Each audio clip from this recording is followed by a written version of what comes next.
And what's up, guys? Welcome back to another live weather update. We haven't done one of these in a very long time. And we're going to go ahead and break down the details for tomorrow's significant severe weather setup here across portions of the upper Midwest, including a large portions of the upper Midwest, actually, including northern Illinois, eastern Iowa, southern southwest Wisconsin, and southeast and eastern Minnesota. And I'm really thinking that the main tornado threat here is going to really be highlighted across this area here. Honestly, it could even be further south, to be honest. Actually get this into black. Honestly, I'm thinking kind of like this area right here. I'm really liking this area right here for tornado potential tomorrow. Even further south, you're going to have some 70 dew points. You're going to have some really low level wind shear overlapping that strong instability as well. All those dynamics together do point towards a loaded gun scenario where these storms will eventually break the cap and they'll just explode and shoot straight up. The storms that stay mostly isolated will have the potential to produce strong tornadoes, maybe significantly long track tornadoes. If they stay isolated, or that supercell is out ahead of the line, because this could potentially grow upscale into a Boeing line with embedded QLCS tornadoes. And eventually we could be even talking about the potential of a derecho, depending on how this develops on Wednesday. And derecho meaning that a storm can track from point B, point A over here, and land over here at, destination B, and that tracks over, 300 to 500 miles with consistent damaging wind reports above 55 miles an hour throughout that entire lifespan. And we could be talking about potential derecho tomorrow. So that's what we're really talking about here for, significant severe weather here tomorrow across portions of the upper Midwest. So, a storm complex that kind of travels from this scenario all the way over to the Ohio Valley up over here. And then you get that derecho wording. And a derecho, you really don't need a derecho just for the wording. You could still have a large complex of storms, even if it's not a derecho, producing 60 to 75, even 80 mile an hour winds, because you get those strong downbursts or microbursts. Tomorrow will be significant damaging winds. Not only is there enough low-level wind shear and low-level jet to feed in to that large complex of storms that grow upscale, you also have the overlapping of very strong instability of 400 Cape surface base, even mixed layer approaching 4,000 plus.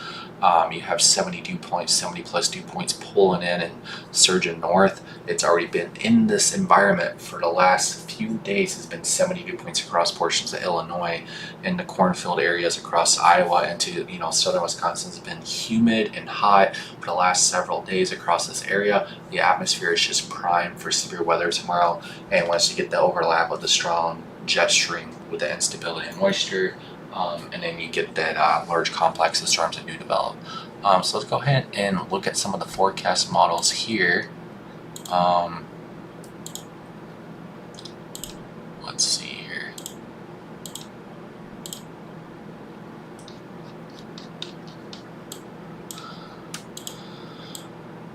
That's not what I was trying to get. Nope.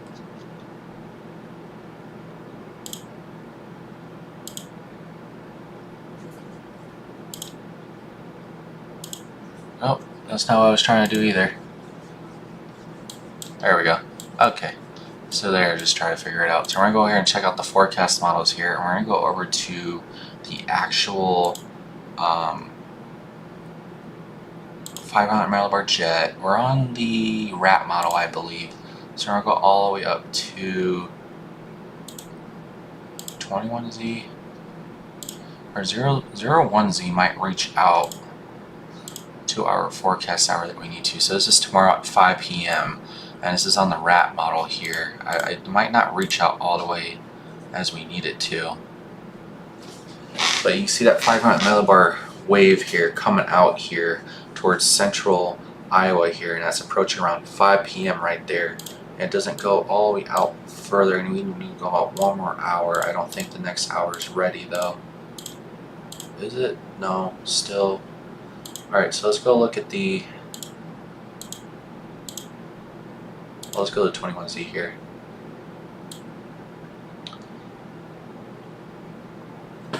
But you can see for Wednesday, you get that 500 mile jet kind of coming in there. It's a little bit stronger on the later update models, but they aren't reaching that far out. So 5 p.m. says it comes in right here. So we're kind of watching that area right here. That comes in. Initiation for storms probably developing across this area is where a lot of the models have initiation for storms. They kind of track off this way. Some of them bow out and line out as they get to that Iowa-Illinois border, and they kind of progress this way with significant damaging winds going into portions of central and northern Illinois, producing up 70+ mile winds. So that's what we're kind of looking at here. So the model is here. Go over here to severe weather. Go over here, look to surface-based cape. Look at your surface-based cape right there. We're talking about prime time at 5 p.m. Look at your cape values. Look at this. Upwards of 5,000 cape here across the area on the RAP model. That's insane. And then we go down here to mixed layer, even upwards of 4,000 to 5,000 cape. Storm motion speeds tomorrow, around that time, looking around like 30 knots, 28 knots, so they could be moving like 45 to 50 miles an hour tomorrow. Mostly storm motions will be out of the west to east, or mostly they should have some right movers turning tomorrow.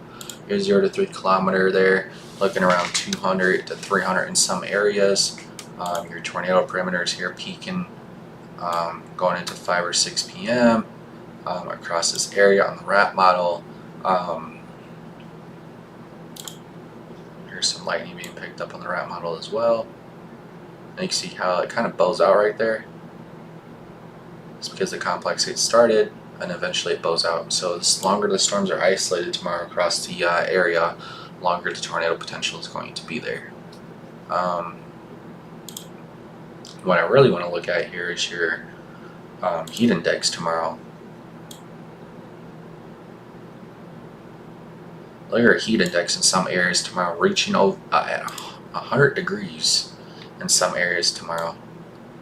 This is your heat index tomorrow across portions of northern Illinois tomorrow, just besides severe weather, guys. I mean, this is your heat index tomorrow in some areas, reaching 100 degrees in some locations. You do realize that at 100 degrees, you need to stay hydrated. Make sure you don't keep animals locked in vehicles, even anyone in a vehicle that's shut off and, you know, taking in all this heat. Because trust me, I just drove a vehicle going to Chicago today with blasting the heat, with the heat on top of that because it's overheating, to go get a new vehicle. So with the heat index tomorrow being 100 degrees in some locations, it's going to be very hot. Their actual temperature tomorrow is going to be into the lower 90s and upper 80s. But with, you know, the real fill, the actual real fill temperatures, you're looking at a heat index of 100 degrees for most of central and northern Illinois tomorrow. And then here's your moisture. Here's your dew points here. Look at that moisture across lots of Illinois, Iowa, Wisconsin. That is a ton of moisture there. You're looking at dew points in the lower to upper 70s. That's a lot of humidity there. Combined with the heat, it's going to be a mess out there tomorrow. So make sure you stay hydrated. If you're going to the pool before severe weather, go to the pool, go for a dip. It's going to be very hot and humid across a lot of the area out there tomorrow. I mean, that's just a large portion there.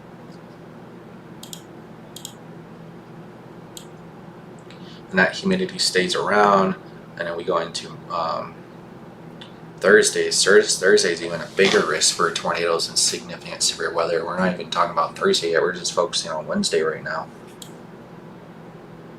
Like I said, Wednesday definitely has potential. Let's go ahead and check out another forecast model. I also like looking at the HER as well. So we'll go to the HER and we'll go out to the 000. So we'll zoom in here, go to the 0Z. We'll go down here to severe weather. Right here to super snow, significant tornado parameters. You can see your significant tornado perimeters really get going around 5 or 6 p.m. is what some of the models were all showing as well. So your significant tornado perimeters here across portions of eastern Iowa into western Illinois for the most part. And these are likely ongoing storms here. Lightning and density kind of going out here. You can tell where your storms are going. They blow out eventually. But you even get a morning complex of storms during the late morning hours that comes through with the Hermal picking up, that we could have a early morning, late morning, overnight bowing line of storms that kind of comes in out of Iowa. And this is showing that this could be some late morning storms that kind of come out and bow into the area. Now, if this convection hangs around for too long, this could hamper the severe weather threat, but that also means that the Chicagoland area around 3 p.m. could be talking about a bowing line of storms across northern Illinois. And there will be instability and wind shear in place tomorrow, so there will be the first wave of storms could be overnight into the late morning hours, all the way from Iowa. It develops overnight and kind of pushes east. So this is wave 1. This is this guy, as it kind of travels like this.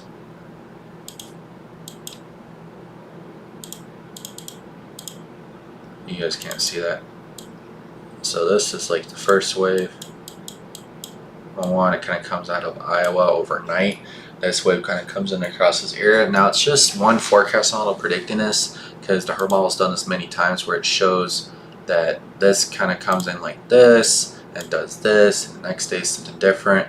But if this did come in like this, this would actually have a potentially a cold pool behind it environment. Let me just go ahead and see what the surface-based cape is picking up behind this. So yeah, you see that behind this bowing line of storms, it leaves an outflow boundary. The outflow boundary could sag back like this and act as another initiation for storms to develop, because you'll have this, you have a warm frontal boundary, it's kind of like this lifted north, but you'll have this outflow boundary behind this storm that's kind of like this. So depending on if the morning complex of storms comes through, we got to see if it clears out, but there will be significant damage and winds with that in the morning, late morning hours across portions of northern Illinois. We have to watch out for it because the HER model's picking this up now, right? So we have to watch out to see if this actually becomes a true scenario, because like I said, it will leave behind an outflow boundary into an environment with very strong wind shear and instability, and it will heat up dramatically behind this. So regardless, morning complex or not, we could be talking about 2 waves of storms. So let's kind of go back to the reflectivity here. So behind that becomes the outflow boundary. But tomorrow, I mean, there's even supercells developing out ahead of this first initial wave. And I believe there's instability over here across portions of Indiana too. So there could be 2 scenarios here, right? You get this bowing line of storms, leaves an outflow boundary here. Here's the outflow boundary. You get this new complex of storms here develop out of portions of eastern Iowa, western extreme Illinois, maybe southwest extreme Wisconsin. But you also have this environment out ahead of that bowing line segment. You get some southeasterly or southerly surface winds turning that's feeding into this. So you could have a couple of supercells developing across central and eastern and northeast Indiana. You could also be tornado producers as well out ahead of that bowing line, the late morning bowing line, which would have storm initiation around 4 to 6 or 7 p.m. across Indiana into northwest Ohio. But then you get that sagging outflow boundary that sets up somewhere across this area, across eastern Iowa and western Illinois. You have new initiation for storms back here, but your winds could be more slightly veered versus southerly. You could get south-southwesterlies, but this outflow boundary could enhance that level of the wind shear and kind of get those winds to turn a little bit more at the surface. Could get some southerlies, south-southeasterlies, but your better turning, I think that's going to be pushed feeding into this bowing line segment. You could get supercells develop out ahead of this, and you could have better tornado potential. I don't know if that's the scenario that's going to happen, but looking at the 0 to 3 kilometer, it's obviously a lot stronger. With the storms and behind that along the boundary off Iowa. And obviously the tornado potential is the significant tornado parameters are a lot higher along that boundary. Outflow boundary sags behind. Then you get nothing out here out ahead of that environment over there. So that's kind of what we're looking at here. Same thing with supercell composite on the HER model, picking up on the outflow boundary if that morning complex comes through, or if it's weaker, it's still going to leave behind an outflow boundary. It's going to sag back north, and that will be being picked up on visible satellite tomorrow and kind of figure out where that outflow boundary does set up, because HER model does nail those outflow boundaries very, very well. And looking at your updraft helicity over here, let's go ahead and take this off.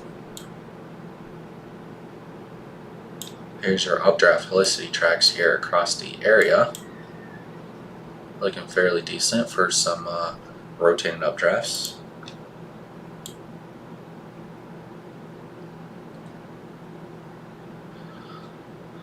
Well, like I said, our tornado potential is going to be behind this first wave that comes through in the late morning hours. There's going to be some damaging winds here, obviously.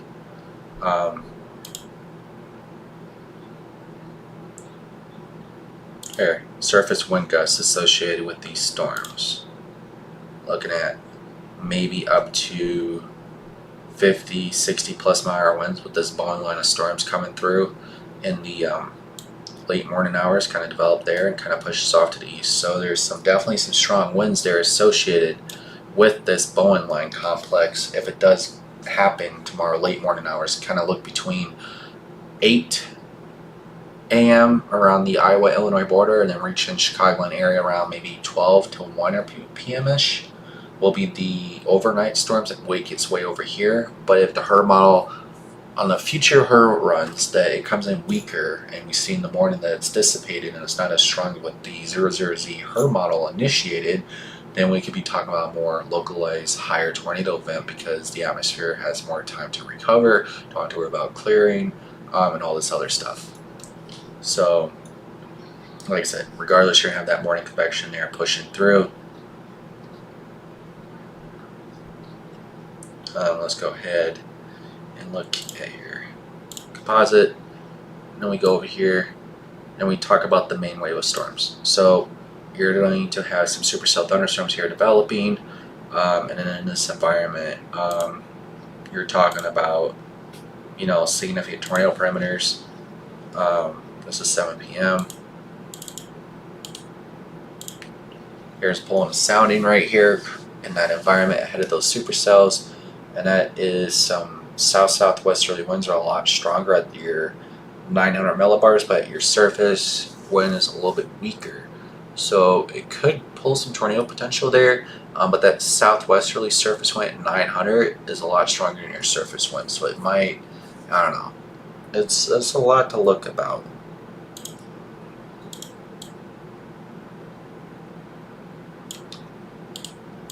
Now we go here, look at the soundings back over here as well, a little bit better.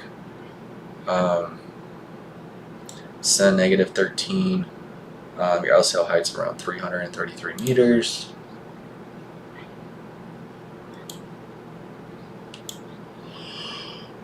There's a lot of stuff that needs to be a little bit more impressed. Let's go ahead and look at the latest.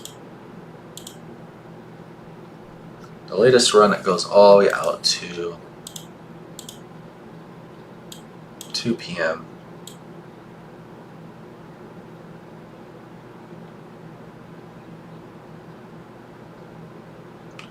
Yeah, I just don't know, because the HER model is picking up now at 2 p.m. It's showing this Bowen line complex of storms heating up the environment. Morning hours developing out of Iowa and pushing off to the east. So I don't know.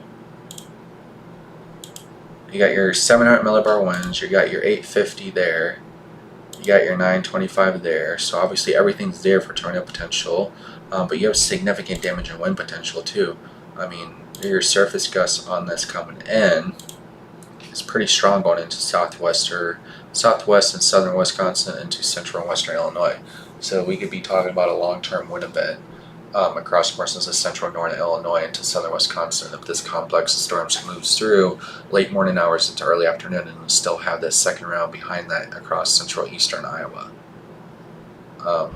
Yeah, that's what that's looking like.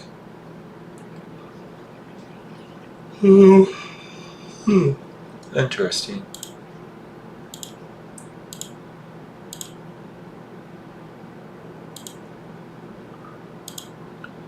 But this run now, a little bit different.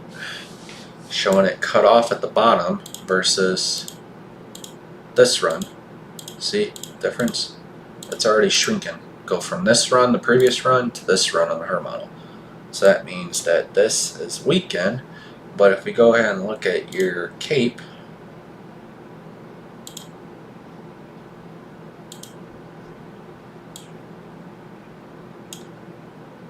no, it's send, sorry.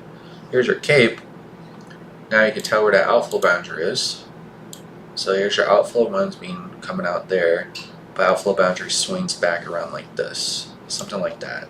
So the environment down here isn't touched yet. Like I said, we have to watch to see how this late morning, early afternoon first wave complex comes through, because it could be the main show, kill the entire environment, second wave doesn't even develop, or it's shortened, it's smaller, it's more to the north, but it creates an outflow boundary sagging behind it, the environment to its south or along the outflow boundary across central eastern Iowa, untouched, becomes more favorable for a tornadic environment. So there's different scenarios for this. But that's just our model picking this up, like I said. So I have to look at the other model. So this is the RFS. Here's the RFS run. Let's go here to 000. Okay. Our RFS run around 11 a.m. It shows that complex storms moving through. Then it shows some stuff developing around 5 or 6 p.m., which will be the tornado potential here.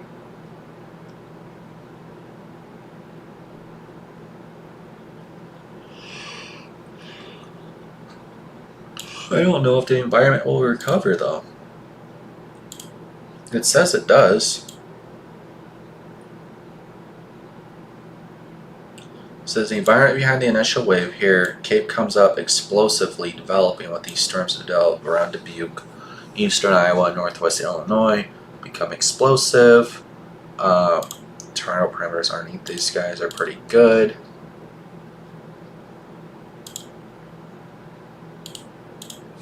Requesting a sounding on the RFS model, out ahead of these storms, very favorable for tornadoes. Like your 0 to 1, 0 to 3 km here. Very nicely, largely curved photograph. 79 over 75. Okay. Got to see how that first initial wave comes through. Could determine the entire day tomorrow. Yeah. Basically what we're looking at here.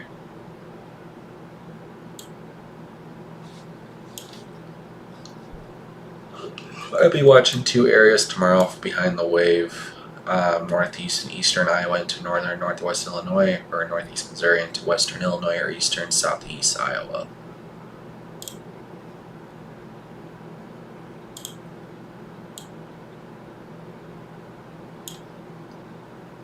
Then we look at the NAM 3CAM. Where is that?